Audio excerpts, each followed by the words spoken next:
ಖಾನಾವಳಿ ಆರೋಗ್ಯಪೂರ್ಣ ಅಡಿಗೆ ಕಾರ್ಯಕ್ರಮಕ್ಕೆ ತಮಗೆಲ್ಲರಿಗೂ ಆತ್ಮೀಯವಾದ ಸ್ವಾಗತ. ನಮ್ಮ ಇವತ್ತಿನ ಖಾನಾವಳಿ ಕಾರ್ಯಕ್ರಮಕ್ಕೆ ಪದ್ಮಜ ಬದ್ರಿನಾಥ್ ಅವರು ಬಂದಿದ್ದಾರೆ. ಅವರನ್ನ ನಮ್ಮ ಖಾನಾವಳಿಗೆ ಸ್ವಾಗತಿಸೋಣ. ಪದ್ಮಜ ಅವರೇ, ನಮ್ಮ ಖಾನಾವಳಿಗೆ ಸ್ವಾಗತ. ಶರಣಾರ್ಥಿ. ಎಲ್ಲಿಂದ ಬಂದಿದ್ದೀರಾ ನೀವು? ನಾವು ಬೆಂಗಳೂರು ಜಯನಗರ್ ಫಸ್ಟ್ ಬ್ಲಾಕ್ ಇಂದ ಬಂದಿದ್ದೀವಿ. ಓಕೆ, ಇವತ್ತು ಖಾನಾವಳಿಯಲ್ಲಿ ಯಾವ ಅಡಿಗೆ ಮಾಡ್ತಾ ಇದ್ದೀರಾ? ನಾನು ಬೇಸನ್ ಲಾಡು ಮಾಡೋಣ ಅಂತ. ಓಕೆ, ಬೇಸನ್ ಲಾಡು ಮಾಡೋದಕ್ಕೆ ತಯಾರಿ ಮಾಡ್ಕೊಂಡು ಬಂದಿದ್ದೀರಾ ಅಲ್ವಾ? ಏನೆಲ್ಲ ಸಾಮಗ್ರಿಗಳು ಬೇಕಾದಕ್ಕೆ? ಬೇಸನ್ ಲಾಡು ಮಾಡೋದಕ್ಕೆ ಕಡಲೆಬೇಳೆ ಹಿಟ್ಟು 1 ಕಪ್ಪು, 3/4 ಕಪ್ಪು ಬೂರ ಸಕ್ಕರೆನ ಮಿಕ್ಸಿಗೆ ಹಾಕ್ಕೊಂಡು ತೊಗೊಂಬಂದಿದ್ದೀನಿ. 3/4 ಕಪ್ಪು ತುಪ್ಪ, ಗೋಡಂಬಿ. ಓಕೆ, ಇಷ್ಟೇ, ತುಂಬಾ ಕಡಿಮೆನೇ ಇದೆ. ಇದು ಸಕ್ಕರೆನ ಮಿಕ್ಸಿಗೆ ಹಾಕೊಂಡು ಪುಡಿ ಮಾಡ್ಕೊಂಡಿದ್ದೀರಾ ಅಲ್ವಾ? ಪುಡಿ, ಸಕ್ಕರೆ ಪುಡಿ ಅಂತ ಹೇಳ್ಬೋದು. ಈ ಕಡಲೆಬೇಳೆ ಏನಕ್ಕೆ ಅಂದ್ರೆ ಇದರಲ್ಲಿ ತುಂಬಾ ಪ್ರೋಟೀನ್ಸ್, ತುಂಬಾ ಎಲ್ಲ ಬೇಳೆಗಳಿಗಿಂತ ಜಾಸ್ತಿ ಕಡಲೆಬೇಳೆಯಲ್ಲಿ ಪ್ರೋಟೀನ್ಸ್ ಇದೆ. ಅದು ತುಂಬಾ ಆರೋಗ್ಯಕರ. ಹಾಗಾಗಿ ಕಡಲೆಬೇಳೆನ ತಗೊಂಡ್ಬಂದು. ಬೇಸನ್ ಲಾಡು ಅಂದ್ರೆ ಸ್ವಲ್ಪ ತುಂಬಾ ಪ್ರೋಟೀನ್ಸ್ ಇರುತ್ತೆ, ಆರೋಗ್ಯಕ್ಕೆ ಒಳ್ಳೇದು, ತುಂಬಾ ಫೇಮಸ್ ಕೂಡ, ಎಲ್ಲರಿಗೂ ಇಷ್ಟ ಆಗುತ್ತೆ. ಯೂಶಲಿ ಮಕ್ಕಳಿಗೆ ತುಂಬಾ ಒಳ್ಳೇದು ಬೆಳವಣಿಗೆಗೆ. ಓಕೆ ಓಕೆ, ಹಾಗಾಗಿ ಅದನ್ನ ಚೂಸ್ ಮಾಡ್ಕೊಂಡು ಒಂದು ಹೆಲ್ದಿ ಆಗಿರುವಂತದ್ದು ಮಾಡೋಣ ಡಿಸೈಡ್ ಮಾಡಿದಿರ ಅಲ್ವಾ? ಎಲ್ಲಿ ಸ್ವಂತ ಊರು ಯಾವ್ದು ನಿಮ್ದು? ಎಲ್ಲ ಬೆಂಗಳೂರೇನಾ?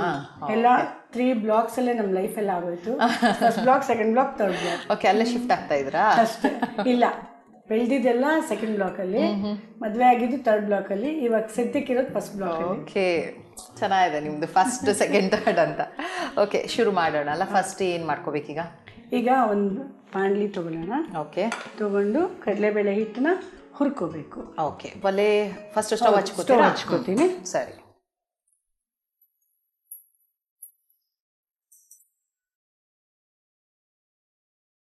ಸ್ಪೂನ್ ಕೊಡ್ಲಾ? ಸಣ್ಣ ಫ್ಲೇಮಲ್ಲಿ ನಿಧಾನಕ್ಕೆ ಹುರ್ಕೋಬೇಕು. ಇದು ಕೈ ಬಿಡಬಾರ್ದು, ಸಣ್ಣ ಫ್ಲೇಮಲ್ಲೇ ಹುರಿತಾ ಇರಬೇಕು.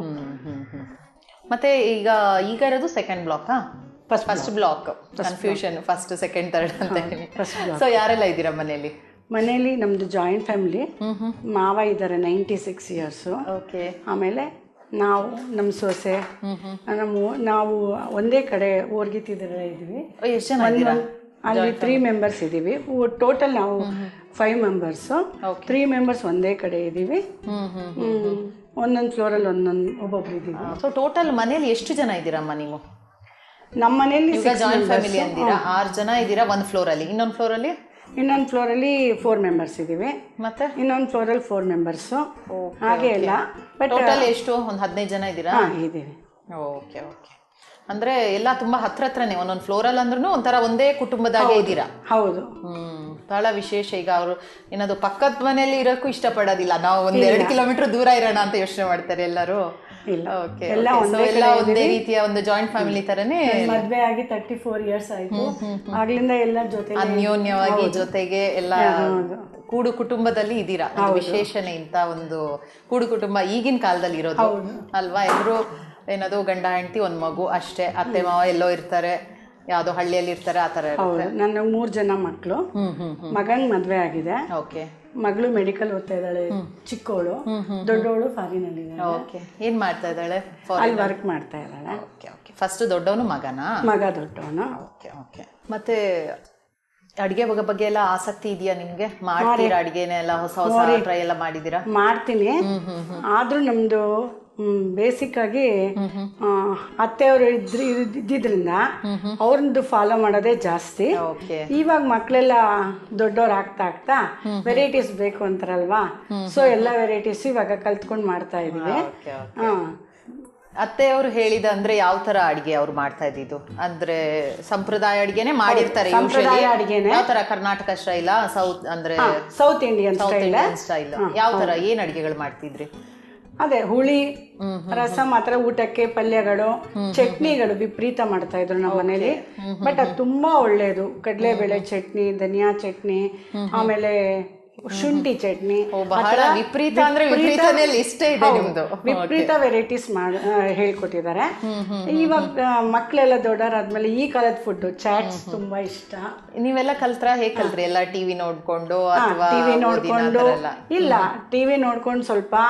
ಆಮೇಲೆ ಹೋಗ್ತಿವಲ್ವಾ, ಎಲ್ಲಾದ್ರೂ ಟೇಸ್ಟ್ ಮಾಡಿರ್ತೀವಲ್ವಾ, ಅವಾಗ ಏನೇನ್ ಇಂಗ್ರೀಡಿಯೆಂಟ್ಸ್ ಹಾಕಿರ್ತಾರೆ ಅಂತ ಒಂದು ಐಡಿಯಾ ನೋಡ್ಕೊಂಡು ರುಚಿ ನೋಡಿನೇ ಅದನ್ನ ಗೆಸ್ ಮಾಡಿ ಮಾಡ್ತಾ ಇದ್ದೆ. ಇವಾಗ ತುಂಬಾ ಚಾಟ್ ಚಾಟ್ಸ್ ಮನೇಲಿ. ಹೌದಾ?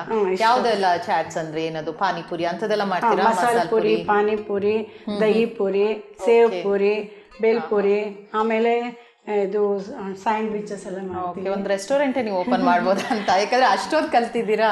ಸ್ವಲ್ಪ ಕಡಿಮೆನೆ ಎಲ್ಲರೂ ಅಷ್ಟೊಂದು ಮಾಡೋದು ಅಂತ, ಮಕ್ಳಿಗೋಸ್ಕರ ಅದೆಲ್ಲ ಮಾಡ್ತೀವಿ. ಮಕ್ಕಳು ಎಲ್ಲ ಅದೇ ಈ ಕಾಲದ ಫುಡ್ ಇಷ್ಟ. ಇರ್ಲಿ ಅಂದ್ರೆ ಒಂದು ಖುಷಿ ಆಯ್ತು, ಯಾಕಂದ್ರೆ ಇದನ್ನೆಲ್ಲ ನೀವು ಮನೇಲೆ ಕಲ್ತು ಮಾಡ್ತಾ ಇದ್ದೀರಾ. ಹೊರಗೆ ಹೋಗಿ ತಿನ್ನೋದ್ಕಿಂತ ಮನೆಯಲ್ಲೇ ನಾವು ಏನದು ನಮ್ಗೆ ಗೊತ್ತು ಎಷ್ಟು ಕ್ಲೀನಲ್ಲಿ ನಾವು ಮಾಡ್ತೀವಿ ಅಂತ, ಒಳ್ಳೆ ಇಂಗ್ರೀಡಿಯೆಂಟ್ಸ್ ಇರುತ್ತೆ. ಕ್ಲೀನ್ ಆಗಿ ಒಂದು ಅಡಿಗೆ ಮನೆ ನಮಗೆ ಗೊತ್ತು ಯಾವ ರೀತಿ ಕ್ಲೀನ್ ಇಟ್ಕೊಂಡಿರ್ತೀವಿ ಅಂತ. ಮಕ್ಕಳಿಗೆ ಹೆಲ್ತ್ ಕೊಡೋದು ಅಂದ್ರೆ ನಾವು ಮಾಡಿ ಕೊಡೋದೇ ಮಕ್ಕಳಿಗೆ ಹೆಲ್ತ್. ಹೌದು. ಇವಾಗ ಹೊರಗಡೆ ತಿನ್ನೋದು ತುಂಬಾ, ಯಾಕಂದ್ರೆ ಎಲ್ಲ ಕಡೆನೂ ಜನಕ್ಕೆ ಮೀನು ಆರೋಗ್ಯ ಹೌದು, ನಿಜವಾಗ್ಲೂ ಆಗ್ತಾ ಇದೆ. ಯಾಕಂದ್ರೆ ಬಿಸಿ ಲೈಫ್ ಶೆಡ್ಯೂಲ್, ಟೈಮ್ ಇಲ್ಲ ಅಡಿಗೆ ಮಾಡೋದಕ್ಕೆ. ಏನೋ ದಿಢೀರ್ ಅಂತ ಊಟ ಮಾಡ್ಬೇಕು, ತಿಂಡಿ ತಿನ್ಬೇಕು, ಎಲ್ಲ ಹೋಗಿ ತಿನ್ಬಿಡ್ತಾರೆ, ಆರೋಗ್ಯ ಹಾಳು ಮಾಡ್ಕೊಳ್ತಾ ಇದ್ದಾರೆ. ಆ ದೃಷ್ಟಿಯಲ್ಲಿ ನಿಜ ಆಯ್ತರ. ಇದು ಸಾಕಾ? ಕಲರ್ ಚೇಂಜ್ ಆಗಿದೆ, ಇನ್ನೊಂದು ಗಮ್ ಅಂತ ಪರಿಮಳ ಬರ್ತಾ ಇದೆ. ಸೊ ಪರಿಮಳ ಬರುವಾಗ ನೀವೊಂದು ಕಲರ್ ಚೇಂಜ್ ಆಗಿದ್ ನೋಡ್ಕೊಂಡು ಆಫ್ ಮಾಡಿ ಬಿಡ್ಬೇಕು. ಓಕೆ. ಅದು ಬಿಟ್ರೆ, ಕೈ ಬಿಟ್ರೆ ಸ್ವಲ್ಪ ಕರೆಕ್ಟ್ ಹೋಗ್ದಾಗೆ ಅಂತ ಅನ್ಸುತ್ತೆ. ಸ್ವಲ್ಪ 1-2 ಸೆಕೆಂಡ್ ಹಂಗೆ ತಿರುಗಿಸ್ಬಿಟ್ಟು ಇಳಿಸ್ಕೊಂಡ್ಬಿಡೋದು. Okay okay. ಈ ಬೇಸನ್ ಲಾಡುಗಳಲ್ಲಿ ಬಹಳಷ್ಟು ವೆರೈಟಿ ಇದೆ. ಇನ್ನೇನ್ ವೆರೈಟಿ ನೀವೇನ ಮಾಡಿದೀರಾ, ಟ್ರೈ ಮಾಡಿದೀರಾ? ಇದು ಹೆಸರು ಬೇಳೆನು ಹುರ್ಕೊಂಡು ಮಿಕ್ಸಿ ಮಾಡ್ಕೊಂಡು ಇದೇ ತರ ಮಾಡ್ಬೋದು. ಆಮೇಲೆ ಕೆಲವರು ಬೇಳೆನೆ ಹುರ್ಕೋತಾರೆ. ಅಂದ್ರೆ ಈ ಕಡ್ಲೆ ಹಿಟ್ಟು ಬದಲು ಕಡ್ಲೆ ಬೇಳೆನೂ ಹುರ್ಕೋಬಹುದು. ನಾವು ಮನೇಲೆ ಮಾಡ್ಸಿರ್ತೀವಿ. ಈ ಬೋಂಡಾಗೆ ಇದಕ್ಕೆಲ್ಲ ಬೇಕಾಗುತ್ತೆ ಅಂತ ಮನೇಲೆ ಕಡ್ಲೆಬೇಳೆ ಹಿಟ್ಟು ಮಾಡ್ಸಿರ್ತೀವಿ. ನೀವೆಲ್ಲ ಮನೇಲೆ ರೆಡಿಮೇಡ್ ತರೋದಿಲ್ವಾ? ಇಲ್ಲ, ಮಾಡ್ಸಿರ್ತೀವಿ. ಹಾಗಾಗಿ ಅದನ್ನೇ ತಗೊಂಡ್ ಬಂದಿದ್ದೀನಿ. ಎಲ್ಲ ಹಿಟ್ಟುಗಳು ಹಾಗೇನಾ? ಅಂದ್ರೆ ಗೋಧಿ ಹಿಟ್ಟು, ಅಕ್ಕಿ ಹಿಟ್ಟು ಎಲ್ಲ ಮನೆಯಲ್ಲಿ ತಂದು ತೊಳೆದು ಎಲ್ಲ ಮಾಡೋದು. ನಾವು ಜನ ಜಾಸ್ತಿ ಇದೀವಲ್ವಾ, ಹಾಗಾಗಿ ನಮ್ಗೆ ಸ್ವಲ್ಪ ಅಂದ್ರೆ ಆಗೋದಿಲ್ಲ. ಹೌದೌದು, ಕ್ವಾಂಟಿಟಿ ಜಾಸ್ತಿನೇ ಬೇಕಾಗಿರೋದ್ರಿಂದ ನಾವು ಯಾವುದು ರೆಡಿಮೇಡ್ ತರಲ್ಲ. ಒಳ್ಳೇದು, ಆರೋಗ್ಯ ದೃಷ್ಟಿಯಲ್ಲಿ ನಾವೇ ಮಾಡಿಸ್ಕೊಡೋದು. ಈಗಲೂ ಮಾಡ್ತಿರಲ್ಲ, ಅದು ಖುಷಿ ಆಗತ್ತೆ. ಆ ತರ ಒಂದು ಊಟ ಮಾಡೋದು ಅಂದ್ರೆ ಸುಮ್ನೆ ಕಾಟಾಚಾರಕ್ಕಲ್ಲ, ಅದು ಕರೆಕ್ಟ್ ಆಗೇ ಇರ್ಬೇಕು ಅಂತ. ನಾವಿನ್ನೇನ್ ಮಾಡ್ತೀವಿ, ಹೆಲ್ತ್ ಒಂದೇ ಕೊಡೋಲ್ವಾ? ಕರೆಕ್ಟ್. ಅದನ್ನ ನಾವು ಸರಿಯಾಗಿ ಇಟ್ಕೊಂಡ್ರೆ ನಾವು ಜೀವನ ಸರಿಯಾಗಿ ಮಾಡ್ಬೋದು. ಹಾಗಾಗಿ ಸ್ವಲ್ಪ ಹೆಲ್ತ್ ಬಗ್ಗೆ ಕಾನ್ಶಿಯಸ್ ಜಾಸ್ತಿ ಇರತ್ತೆ. ಹಾಗಾಗಿ ಎಲ್ಲ ಮನೇಲೆ ಮಾಡ್ಕೊತೀವಿ. ಓಕೆ ಓಕೆ, ಬಹಳ ಸಂತೋಷ. ಇನ್ನೇನ್ ಮಾಡೋದು ಈಗ? ಈಗ ಗೋಡಂಬಿ ಹುರ್ಕೊಳ್ಳೋದಕ್ಕೆ ಓಕೆ ಒಂದು ಚಿಕ್ಕ ಬೋಲ್ ಕೊಡಿ. ಇದು ಸ್ವಲ್ಪ ತಣ್ಣಗಾಗ್ಬೇಕಾ ಇದು? ಹೌದು. ಸ್ವಲ್ಪ ತುಪ್ಪ ಹಾಕ್ತೀನಿ. ಅಂದ್ರೆ ಉಂಡೆ ಕಟ್ಟೋಕೆ ತಣ್ಣಗಾಗ್ಬೇಕು. ಆ ಟೈಮಲ್ಲಿ ಇದನ್ನ ಮಾಡ್ಕೊಂಡ್ಬಿಡ್ಬೋದಲ್ವಾ? ಯಾರಿಗೆ ಇಷ್ಟ ಉಂಡೆಗಳೆಲ್ಲ? ಎಲ್ಲರೂ ತಿಂತಾರೆ, ಎಲ್ಲ ಮಕ್ಕಳು ತಿಂತಾರೆ. ನಾವು ಮನೇಲಿ ಎಲ್ಲ ಸ್ವಲ್ಪ ಐಟಮ್ಸ್ ಮಾಡ್ಕೊಳ್ಳೋದು ಜಾಸ್ತಿ. ಹಾಗಾಗಿ ನಮ್ಗೆ ಇಲ್ಲ, ಗೊತ್ತಾಯ್ತು ಬಿಡಿ, ಎಷ್ಟೊಂದು ವೆರೈಟಿ ಚಾಟ್ಸ್ ಎಲ್ಲ ಅಂತ ಹೇಳುವಾಗ ಅದು ಎಸ್ಪೆಷಲಿ ಇದನ್ನೆಲ್ಲ ಹೊರಗಡೆ ಹೋಗಿ ತಿನ್ನೋದು ಜಾಸ್ತಿನೇ. ದುಡ್ಡು ತುಂಬಾ ಖರ್ಚು ಮಾಡಿ, ದುಡ್ಡು ಅನ್ನೋದು ವಿಷಯ ಅಲ್ಲ, ಆರೋಗ್ಯ ಹಾಳು ಮಾಡ್ಕೊಂಡು ಇರೋದಿಲ್ಲ. ಹಾಗಾಗಿ ನಂಗೆ ಸ್ವಲ್ಪ ಭಯ. ಹೌದು, ನಿಜವಾಗ್ಲೂ. ಈಗ ಹೊರಗಡೆ ರೋಡಲ್ಲಿ ನೋಡಿ ಚಾಟ್ಸ್ ಅಂದ್ರಲ್ಲ, ಅಲ್ಲಲ್ಲೇ ಇಟ್ಕೊಂಡಿರ್ತಾರೆ, ಅಲ್ಲಿ ಫುಟ್ಪಾತ್ ಅಲ್ಲಿ ಅದನ್ನೇ ಇಟ್ಕೊಂಡು ತಿಂತಾ ಇರ್ತಾರೆ. ಅವರು ತೊಳೆದಿರ್ತಾರೋ, ಏನ್ ಮಾಡಿರ್ತಾರೋ, ಯಾವ ನೀರು ಉಪಯೋಗಿಸ್ತಾರೋ ಅನ್ನೋದೇ ನನಗೆ ಟೆನ್ಷನ್ ಇರುತ್ತೆ ಎಷ್ಟೋ ಸಲ. ಅಂತದೆಲ್ಲ ತಿಂತಾರೆ, ಕ್ಲೀನ್ ಆಗಿ ಮಾಡ್ತಾರೆ. ಬಟ್ ಏನೇ ಆದ್ರೂನು ಮನೇಲಿ ಮಾಡಿದಷ್ಟು, ನಾವು ಮಾಡಿಕೊಟ್ಟಷ್ಟು ಪ್ರೀತಿಯಿಂದ ನಾವು ಮಕ್ಕಳಿಗೆ ಮಾಡಿದಷ್ಟು ಬರೋದಿಲ್ಲ. ನಿಜವಾಗ್ಲು ಅದು ಖಂಡಿತ. ಸೊ ಈಗ ಇದನ್ನ ಹುರಿದು ಅದಕ್ಕೆ ಮಿಕ್ಸ್ ಮಾಡೋದಲ್ವಾ? ಮಿಕ್ಸ್ ಮಾಡಿಬಿಡೋದು. ಆಮೇಲೆ ಹಂಗೆ ಅದರಲ್ಲೇ ತುಪ್ಪ ಹಾಕೊಂಡು ಕರಗಿಸ್ಕೊಂಡ್ಬಿಟ್ಟು ಅದಕ್ಕೆ ಹಾಕೊಳ್ಳೋದು. ಹಾಗೆ ಸಕ್ಕರೆನೂ ಹಾಕಿ ಸ್ವಲ್ಪ ಎಲ್ಲ ಮಿಕ್ಸ್ ಮಾಡಿಬಿಟ್ಟು ಸ್ವಲ್ಪ ತಣ್ಣಗಾದ್ಮೇಲೆ ಉಂಡೆ ಮಾಡಬೇಕು. ಓಕೆ, ಇವಾಗ ಈ ಗೋಡಂಬಿನ ಇದಕ್ಕೆ ಹಾಕೊಳ್ಳಿ. ಆಮೇಲೆ ಮತ್ತೆ ಮಾಡಿ ತೋರ್ಸೋಣ ಯಾವ ಥರ ಮಾಡೋದು ಅಂತ. ಓಕೆ, ಸರಿ. ಈಗ ಹುರಿದಾಗಿದೆ ಅಲ್ವಾ? ಹುರಿದಾಗಿದೆ. ಇದನ್ನ ಇದಕ್ಕೆ ಹಾಕ್ಬಿಡೋಣ. ಆಮೇಲೆ ಇದನ್ನ ಹಾಕಾದ್ಮೇಲೆ ಇದಕ್ಕೆ ಸ್ವಲ್ಪ ತುಪ್ಪ ಹಾಕಿ ಮೆಲ್ಟ್ ಮಾಡ್ಕೋಬೇಕು, ಕರಗಿಸ್ಕೊಳ್ಳೋಣ. ಅದಕ್ಕೆ ಹಾಕಿ ಕರಗಿಸ್ಕೋಬೇಕು. ತುಪ್ಪ ಎಷ್ಟು? 1 ಕಪ್ ಅಷ್ಟು ಬೇಕಾಗುತ್ತಾ? ಇಲ್ಲ, ಮುಕ್ಕಾಲು ಕಪ್ ಅಲ್ಲೇ ಇದೆ. ಮುಕ್ಕಾಲು ಕಪ್ ಸಾಕು. Okay okay. ಇವಾಗ ಸಕ್ಕರೆನು ಇದಕ್ಕೆ ಹಾಕೊಳ್ಳೋಣ. ಓಕೆ, ಸಕ್ಕರೆ ಪುಡಿ ಮಾಡಿದಿರಲ್ಲ, ಪುಡಿ ಮಾಡಿರುವಂತ ಸಕ್ಕರೆನ ಪೂರ ಸಕ್ಕರೆನ ಇದಕ್ಕೆ ಹಾಕೊಳ್ಳೋಣ. ಮುಕ್ಕಾಲು ಕಪ್ ಅಷ್ಟು ಹಾಕಿದ್ದೀನಿ. ಅದು ಕರಗುವ ಉದ್ದೇಶ, ಕರಗ್ಲಿ ಅಂದ್ಬಿಟ್ಟು ಅದನ್ನ ಇದು ಮಾಡ್ತಾ ಇದ್ದೀರಾ, ನೀಟಾಗಿ ಕಟ್ಲಿಕ್ಕೆ ಆಗುತ್ತೆ ಅಂತ ಅಲ್ವಾ? ಮತ್ತೆ ಬೇರೆ ಹವ್ಯಾಸಗಳೇನಿದೆ? ಹವ್ಯಾಸ ಅಂದ್ರೆ ನಾನು ಸ್ವಲ್ಪ ಆಧ್ಯಾತ್ಮಿಕದ ಬಗ್ಗೆ ಸ್ವಲ್ಪ ಜಾಸ್ತಿ ಇಂಟ್ರೆಸ್ಟು. ಜೊತೆಗೆ ನನಗೆ ಸ್ವಲ್ಪ ರೆಸ್ಪಾನ್ಸಿಬಿಲಿಟೀಸ್ ಜಾಸ್ತಿ ಇದೆ ಎಲ್ರಿಗಿಂತ. ಹೌದಾ? ಅಜ್ಜಿ ತಾತ ಆಫ್ ಮಾಡ್ಬಿಡಿ.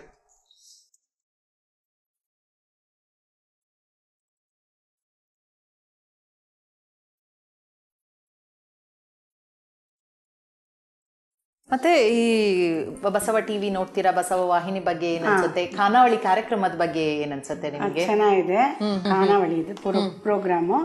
ಆಮೇಲೆ ನನ್ನ ಕಸಿನ್ ಮಾಡಿದಾಳೆ ಅಂತ ಫೋನ್ ಮಾಡಿದ್ಲು, ಆವಾಗ್ಲೂ ನೋಡಿದೆ ನಾನು. ತುಂಬಾ ಚೆನ್ನಾಗಿ ಬಂದಿತ್ತು.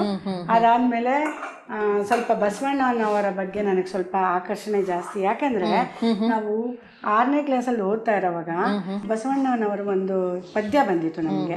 ಅದರಲ್ಲಿ ದೇಹವೇ ದೇವಾಲಯ, ಅದು ತುಂಬಾ ನನಗೆ ತುಂಬಾ ಇಂಪ್ರೆಸ್ ಮಾಡ್ತಾ ಇತ್ತು. ನಮ್ಮ ದೇಹನೇ ಒಂದು ದೇವಾಲಯ, ಶಿರಸ್ಸೇ ಅದರ ಗೋಪುರ, ಆ ಥರ ತುಂಬಾ ಚೆನ್ನಾಗಿತ್ತು. ಅದು ನಮಗೆ ತುಂಬಾನೇ ಇಂಪ್ರೆಸ್ ಮಾಡಿತ್ತು. ಅವಾಗಿಂದ ನಮ್ದು ಬಸವಣ್ಣನವರ ಪ್ರಾಯದಿಂದನೇ ನಿಮ್ಗೆ ಅದ್ರ ಬಗ್ಗೆ ಆಸಕ್ತಿ ಇದೆ ಅಂತ, ಬಸವಣ್ಣನವರ ತತ್ವಗಳ ಬಗ್ಗೆ, ವಿಚಾರಗಳ ಬಗ್ಗೆ. ಹೌದು, ಅವರು ಬರ್ದಿರೋ ವಚನಗಳು ಪ್ರತಿಯೊಂದನು ತುಂಬಾ ಚೆನ್ನಾಗಿದೆ. ಅದು ಸತ್ಯ ಅನ್ನೋದು ಕೂಡ ನಮಗ್ ಸಾರುತ್ತೆ. ಹೌದೌದು, ಅವರು ಏನಾದ್ರು ಸರಳವಾಗಿ ಒಂದು ಕಾಮನ್ ಮ್ಯಾನ್ ಅಂತ ಹೇಳ್ತೀವಲ್ಲ, ಸಾಮಾನ್ಯ ಜನರಿಗೆ ಅರ್ಥವಾಗುವಾಗ, ಯಾವುದೇ ಒಂದು ಸಂಸ್ಕೃತದಲ್ಲೋ ದೊಡ್ಡ ದೊಡ್ಡ ಏನದು ಇದರಲ್ಲೂ ಬರೀಲಿಲ್ಲ. ಅವರು ತುಂಬಾ ಸಿಂಪಲ್ ಆಗಿ ಒಂದು ಸರಳವಾಗಿ, ಅದು ಏನದು ನಮ್ಮ ಜೀವನಕ್ಕೆ ಬೇಕಾದ ಅಂತ. ಅದರಲ್ಲಿ ಯಾವುದೇ ಎಂದಿಲ್ಲ, ಯಾವ ರೀತಿಯಲ್ಲಿ ನೀವು ಜೀವನ ಲೀಡ್ ಮಾಡಬೇಕು ಅನ್ನೋ ಒಂದು ಸಂದೇಶ ಅದರಲ್ಲಿ ಇರುತ್ತೆ. ಸೊ ಅದ್ರ ಬಗ್ಗೆ ಸ್ವಲ್ಪ ತಿಳ್ಕೊಂಡು ನೀವು ಅದನ್ನ ನಿಮ್ಮ ಜೀವನದಲ್ಲಿ ಅಳವಡಿಸ್ಕೊಂಡಿದ್ದೀರಾ ಅಂತ. ಆವಾಗ್ಲಿಂದನೂ ಸ್ವಲ್ಪ ಆಧ್ಯಾತ್ಮಿಕದ ಬಗ್ಗೆ ನಂಗೆ ಸ್ವಲ್ಪ ಇಂಟ್ರೆಸ್ಟ್ ಜಾಸ್ತಿ. ಆ ಶ್ರದ್ಧೆ ಇರೋದ್ರಿಂದ ಭಗವದ್ಗೀತಾ ಮನೇಲಿ ಯಾವುದೋ ಒಂದು ಹೇಳ್ಕೊಳ್ತಾ ಇರ್ತೀವಿ. ಸುಮ್ಮನೆ ಅಂತೂ ಇರೋದಿಲ್ಲ. ಯಾವ ಕೆಲಸ ಆದ್ರೂ ಮಾಡ್ತಾ ಇರ್ಲಿ, ನಮ್ಮ ಕೆಲಸ ಕಾರ್ಯಗಳು ನಡೀತಾ ಇದ್ರು ಸ್ಮರಣೆ ಆಗ್ತಾ ಇರುತ್ತೆ ಅಂತ.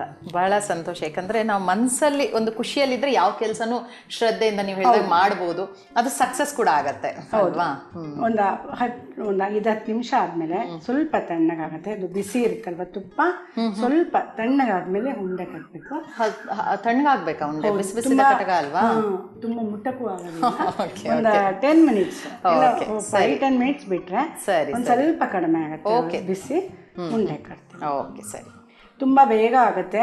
ಮಕ್ಕಳಿಗೆ ಒಳ್ಳೇದು. ಬೆಳಗ್ಗೆ ಎದ್ದು ಇದನ್ನ ಕೊಟ್ರೆ ಬೆಳಿಗ್ಗೆ ಉಂಡೆ ಕೊಡ್ತೀರಾ? ಹೌದು, ಪ್ರೋಟೀನ್ಸ್. ಇದನ್ನ ಕೊಟ್ಟು ಹಾಲು ಕೊಟ್ರೆ ತುಂಬಾ ಒಳ್ಳೇದು. ನೀವು ಹೇಳಿದಾಗೆ ಪ್ರೋಟೀನ್ಸ್ ಅಂಶ ತುಂಬಾ ಇರೋದ್ರಿಂದ ಮಕ್ಕಳಿಗೆ ತುಪ್ಪ ತಿನ್ನೋದ್ರಿಂದ ಜ್ಞಾನ ವೃದ್ಧಿ ಚೆನ್ನಾಗತ್ತೆ ಹೇಳ್ತಾರೆ. ಹಾಗೇನೆ ತುಪ್ಪ ಕೊಟ್ರೆ, ಮುಂಚೆ ಎಲ್ಲ ತುಪ್ಪ ತಿನ್ಬಾರ್ದು ಅಂತ ಇದ್ರು, ಇವಾಗ ತಿರ್ಗಾ ಡಾಕ್ಟರ್ಸ್ ತುಪ್ಪ ತಿನ್ನಿ ಅಂತಾರೆ. ತುಪ್ಪ ತಿನ್ನಿ ಅಂತ ಇದ್ದಾರೆ. ಇವಾಗೆಲ್ಲ ಹೇಳ್ತಾ ಇದ್ದಾರೆ. ಹಾಗಾಗಿ ಇವಾಗ ತಿನ್ನಿ ಅಂತಾರ. ಮಕ್ಕಳಿಗೆ ಇವಾಗ ಕೊಟ್ರೆ ಅದು ಅವರ ಬೆಳವಣಿಗೆಗೆ, ಮೂಳೆಗೆ ಎಲ್ಲದಕ್ಕೂ ಒಳ್ಳೇದು. ಬೆಳಿಗ್ಗೆ ಹೊತ್ತು ಉಂಡೆ ಕೊಟ್ಟು. ದೊಡ್ಡವರು ಆದ್ಮೇಲೆ ತಿನ್ನೋದು ಗಂಡಸರು ಪ್ರೋಟೀನ್ಸ್ ಅನ್ನೋದು ತುಂಬಾ ತಪ್ಪು. ಜಾಸ್ತಿ ತಿನ್ಬಾರ್ದು. ಮಕ್ಕಳು ಬೆಳೆಯುವ ಮಕ್ಕಳಿಗೆ ಕೊಟ್ರೆ ತುಂಬಾ ಒಳ್ಳೇದು. ಹೌದೌದು. ಅದು ತಣ್ಣಗಾಗ್ಬೇಕಾ? ಆಯ್ತಾ? ಕಟ್ಬೋದಾ? ಕಟ್ಬೋದಲ್ಲ, ಸ್ವಲ್ಪ ತಣ್ಣಗಾಗಿದೆ. ಒಂದು 5-10 ಮಿನಿಟ್ಸ್ ಅಷ್ಟೇ. ಅದೇ ಬಿಸಿ ಬಿಸಿ ಆಗೋದಿಲ್ವಲ್ಲ. ಮನೇಲೆಲ್ಲ ಮಕ್ಕಳು ಬೆಳಿಗ್ಗೆ ಕೊಟ್ರೆ ತಿಂತಾರಾ? ಹೆಚ್ಚಿನ ಮಕ್ಕಳು ಉಂಡೆ ಅಂತ ಹೇಳಿದ್ರೆ ಸ್ವಲ್ಪ ಇದ್ ಮಾಡೋದು ಜಾಸ್ತಿ ಬೇಡ. ಅದು ಎಸ್ಪೆಷಲಿ ಬೆಳಿಗ್ಗೆ ಕೊಟ್ರೆ ತುಂಬಾ ಒಳ್ಳೆಯದು. ತಿಂತಾರೆ. ಇದೇ ತರ ನಾವು ಅದನ್ನ ಚಿಕ್ಕ ಪ್ರಾಯದಿಂದನೂ ಅದು ಅಭ್ಯಾಸ ಮಾಡ್ಬೇಕು ಅಲ್ವಾ? ಇದೇ ತರ ಉದ್ದಿನ ಬೇಳೆ ಅದೆಲ್ಲ ಹಾಕಿ ಉಂಡೆ ಮಾಡಿದ್ರೆ ಅದನ್ನು ಅಷ್ಟೇ ಮಕ್ಕಳಿಗೆ ತುಂಬಾ ಹೆಲ್ತ್ಗೆ. ಇದ್ರ ಜೊತೆಗೆ ಉದ್ದಿನ ಬೇಳೆ ಹಿಟ್ಟು ಇಲ್ಲ ಉದ್ದಿನ ಕಾಳು, ಆಮೇಲೆ ರಾಗಿ ಹಿಟ್ಟು, ಬೆಲ್ಲ ತುರಿದು ತುಪ್ಪ ಹಾಕಿ ಉಂಡೆ ಮಾಡಿ ಅದನ್ನು ಕೊಟ್ರೆ ತುಂಬಾ ಒಳ್ಳೇದು. ಎಲ್ಲ ಏನದು ಧಾನ್ಯಗಳ ಎಲ್ಲ ಒಂದು ಬೇಳೆಗಳ ಅಂಶನೂ ಸಿಗುತ್ತೆ ಅಂತ. ಒಂಥರ ಮಲ್ಟಿ ಗ್ರೇನ್ಸ್ ತರ ಮಾಡ್ಕೊಂಡು ಕೊಟ್ರೆ ಆರೋಗ್ಯಕ್ಕೆ ಒಳ್ಳೇದು ಅಂತ. ಆಮೇಲೆ ಇದು ನನ್ಗನ್ಸುತ್ತೆ ತುಂಬಾ ಬೇಗನೆ ಆಯ್ತು. ಏನೋ ಇವಾಗ ಅಂದ್ರೆ ಹೆಚ್ಚಾಗಿ ನಾನು ಯಾವಾಗ್ಲೂ ಹೇಳ್ತೇನೆ, ಟೈಮ್ ಇರೋದಿಲ್ಲ. ಯಾರಾದ್ರೂ ಸಡನ್ ಆಗಿ ಗೆಸ್ಟ್ ಬರ್ತಾರೆ, ನಮ್ಗೆ ಏನೋ ಸ್ವೀಟ್ ಇಲ್ಲ, ಅವಾಗ ತಕ್ಷಣ ಬೇಸನ್ ಲಾಡು ಮಾಡ್ಕೊಡ್ಬೋದು ನಿಜವಾಗ್ಲು. ಮತ್ತೆ ಈಗ ಹೆಚ್ಚಾಗಿ ಎಲ್ಲ ಇಬ್ರು ಕೆಲ್ಸಕ್ಕೆ ಹೋಗ್ತಾ ಇರ್ತಾರೆ, ಮಕ್ಕಳು ಸ್ಕೂಲ್ಗೆ ಹೋಗ್ತಾ ಇರ್ತಾರೆ. ಸಾಯಂಕಾಲ ಎಲ್ಲರೂ ಮನೆಗೆ ಬಂದಿರೋದ್ರಿಂದ ಯಾರಿಗೂ ದೊಡ್ಡ ಪ್ರೋಸೆಸ್ ಅಂತ ವಿಧಾನ ಮಾಡಕ್ ಆಗೋದಿಲ್ಲ. ಆ ಟೈಮಲ್ಲಿ ಇಂಥದ್ದೆಲ್ಲ ಮಾಡ್ಕೊಂಡ್ರೆ ಹೆಲ್ದಿನೂ ಆರೋಗ್ಯಕ್ಕೆ ಒಳ್ಳೇದು ಕೂಡ. ನಾವೇ ಮಾಡೋದ್ರಿಂದ ಪ್ಯೂರ್ ತುಪ್ಪ ಹಾಕ್ತೀವಿ, ಅಂದ್ರೆ ನಮಗೆ ಸಿಗೋ ಪ್ಯೂರ್ ತುಪ್ಪನ ಹೇಳೋದು. ಅದೇ ನೀವು ಕೊಂಡ್ಕೊಂಡು ಬಂದ್ರೆ ಅವ್ರು ತುಪ್ಪ ಹಾಕ್ತೀವಿ ಅಂತಾರೆ, ನಾವು ನೋಡಿರೋದಿಲ್ಲ ಅಲ್ವಾ. ನಾವು ಹಾಗಾಗಿ ನಾವೇ ಮಾಡ್ಕೊಂಡು ತಿನ್ನೋದ್ರಿಂದ ಮಕ್ಳಿಗೂ ಒಳ್ಳೆಯದು, ನಮಗೂ ಒಳ್ಳೆಯದು. ಹೌದು. ಸೊ ಇದಿವಾಗ ಒಂದ್ಸತಿ ಮಾಡಿ ತಣ್ಣಗಾಗಕ್ಕಿಂತ ಮುಂಚೆ ಅಂದ್ರೆ ಇಟ್ಬಿಟ್ಟು ಮತ್ತೆ ಮಾಡ್ಬೋದಾ ಅಥವಾ ಇದು ಇಮಿಡಿಯೇಟ್ ಮಾಡ್ಬೇಕಾ? ಇಲ್ಲ, ಒಂದು 1/4 ಗಂಟೆ ಅರ್ಧ ಗಂಟೆನೂ ಬಿಡ್ಬೋದು, ಬಿಡ್ಬೋದು. ತಣ್ಣಗಾದ್ರೂ ಆಗತ್ತೆ ಉಂಡೆ ಕಟ್ಟಕ್ಕೆ, ಏನು ಪ್ರಾಬ್ಲಮ್ ಓಕೆ. ಈ ತರ ಬೇಗ ಬೇಗ ಆಗತ್ತೆ. ಯಾರಾದ್ರೂ ಬರ್ಲಿ, ನೀವು 1/4 ಗಂಟೆಲಿ ಮಾಡ್ಬೋದಲ್ವಾ? ಹೌದೌದು, ನನಗೂ ಅನ್ನಿಸ್ತು ತುಂಬಾ ಫಾಸ್ಟ್ ಆಗೇನೆ ಆಯ್ತು. ಹುರಿಯೋದ್ ಮಾತ್ರ ಬೇಕಾದ್ರೆ ಹುರಿದು ಇಟ್ಕೊಂಡ್ಬಿಟ್ಕೋಬಹುದು, ಬಟ್ ಆ ಟೈಮಲ್ಲಿ ಮಾಡೋವಾಗ ಒಂದ್ಸತಿ 5 ಮಿನಿಟ್ಸ್ ಹುರ್ಕೊಂಡ್ಬಿಟ್ಟು ಮಾಡಿದ್ರೆ 1/4 ಗಂಟೆಲೆಲ್ಲ ಆಗೋಗುತ್ತೆ. ಫಾಸ್ಟ್ ಆಗು ಮಾಡಬಹುದು. ತುಂಬಾ ಉಂಡೆಗಳು ಮಾಡ್ತೀರಾ? ಕ್ವಾಂಟಿಟಿ ಅಂದ್ರೆ ಎಷ್ಟು? ಮನೇಲಿ ತುಂಬಾ ಜನ ಇರೋದ್ರಿಂದ ನಾವೊಂದು ಎಷ್ಟು ಕೆಜಿ ಮಾಡ್ತೀರಾ? 1 ಕೆಜಿ ಮಾಡ್ಬಿಡ್ತೀರಾ? 1 ಕೆಜಿ ಹಾಕ್ಬೇಕು, ಬಟ್ ಅದು ಒಂದ್ ರೌಂಡ್ ಬರುತ್ತೆ ಅಷ್ಟೇ. 2 ತಿಂಗಳು ಖಾಲಿ ಆಗ್ಬಿಡುತ್ತೆ. ಹೌದು, ಮಿಕ್ಕೋದೆಲ್ಲ ಏನಿರಲ್ಲ. ಓಕೆ. ಅದೊಂಥರ ಒಂದು ಒಳ್ಳೆ ಎಕ್ಸ್ಪೀರಿಯನ್ಸ್ ಅಲ್ಲ, ಒಂದು ಕೂಡು ಕುಟುಂಬದಲ್ಲಿ ಎಲ್ಲ ಶೇರ್ ಮಾಡ್ಕೊಂಡು ತಿನ್ನೋದು, ಒಟ್ಟಿಗೆ ಎಲ್ಲ ಒಂದು ಕಲ್ತು ಬಿಡ್ತೀವಿ ಅಡ್ಜಸ್ಟ್ ಆಗೋದು. ನಾವೆಲ್ಲೂ ಹೊರಗೆ ಹೋಗಲ್ಲ ಮೇಡಮ್, ನಮಗೆ ಮನೇಲೇ ಟೈಮ್ ಆಗುತ್ತೆ. ಅವರು ಇವರು ಮಾತಾಡ್ಕೊಂಡು ಎಲ್ಲಾರು ಜೊತೆಲಿ ಒಂದೊಂದ್ಸತಿ ಕುತ್ಕೊಂಡು ಜೊತೆಲಿ ಊಟ ಮಾಡ್ತೀವಿ. ಅವಾಗ 2 ಅವರ್ಸ್ 3 ಅವರ್ಸ್ ಆದ್ರೂ ಊಟ ಮುಗ್ದಿರಲ್ಲ. ಹಾಗಾಗಿ ನಮ್ಗೆ ಅದೇ ಆಮೇಲೆ ಏನದು ಈ ಅಡಾಪ್ಟ್ ಆಗೋದು ಇದೆಯಲ್ಲ, ಅದನ್ನ ಬೇಗ ಕಲ್ತು ಬಿಡ್ತೀವಿ. ಈಗೆಲ್ಲ ಏನಾಯ್ತು, ಒಂದೊಂದೇ ಕುಟುಂಬ, ಒಂದೇ ಮಗು, ಏನಾದ್ರು ಒಬ್ಬರೇ ಒಟ್ಟಿಗೆ ಬೆಳಿತಾರೆ, ಶೇರ್ ಮಾಡೋದಕ್ಕೆ ಗೊತ್ತಿರಲ್ಲ, ಬೇರೆಯವ್ರ ಜೊತೆ ಮಾತಾಡೋಕೆ ಗೊತ್ತಿರಲ್ಲ. ಈ ಮಕ್ಕಳು ಬೆಳೀತಾ ತುಂಬಾ ಫ್ರೆಂಡ್ಲಿ ಆಗಿ, ನಿಮ್ಮನ್ನ ನೋಡಿದ್ರು ಹಾಗೆ ಅನ್ನಿಸ್ತಾ ಇದೆ.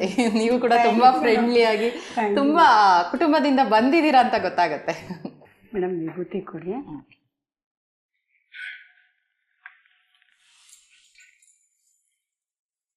ವಿಭೂತಿ ಹಚ್ಚೋದ್ರಿಂದ ಆಹಾರ ಪ್ರಸಾದ ಆಗುತ್ತೆ. ಹೌದು ಮೇಡಮ್. ತಗೊಳ್ಳಿ, ಬೇಸನ್ ಲಾಡು ಹೇಗೆ ಬಂದಿದೆ ಸ್ವಾದ ಅಂತ ಹೇಳಿ. ಓಕೆ, ಖಂಡಿತ ಹೇಳ್ತೀನಿ. ನೋಡೋದಕ್ಕೆ ಒಂಥರ ಸಾಫ್ಟ್ ಆಗಿದೆ, ಗಟ್ಟಿ ಇಲ್ಲ. ಉಂಡೆಗೆ ಅಂದ್ರೆ ಗಟ್ಟಿ ಇರಬಾರ್ದು. ಬಿಸಿ ಇದೆ ಅಲ್ವಾ, ಇನ್ನೊಂದು ಸ್ವಲ್ಪ ಆರಿದ್ರೆ ಸರಿ ಹೋಗುತ್ತೆ. ಬಿಸಿ ಇದೆ ಇನ್ನ. ಇಲ್ಲ ಪರವಾಗಿಲ್ಲ, ಸಾಫ್ಟ್ ಇದ್ರೇನೆ ಚೆನ್ನಾಗಿರೋದು. ಗಟ್ಟಿ ಆದ್ರೆ ಉಂಡೆಗೆ ತಿನ್ನಕ್ಕಾಗಲ್ಲ, ಗಟ್ಟಿ ಬರೋದಿಲ್ಲ.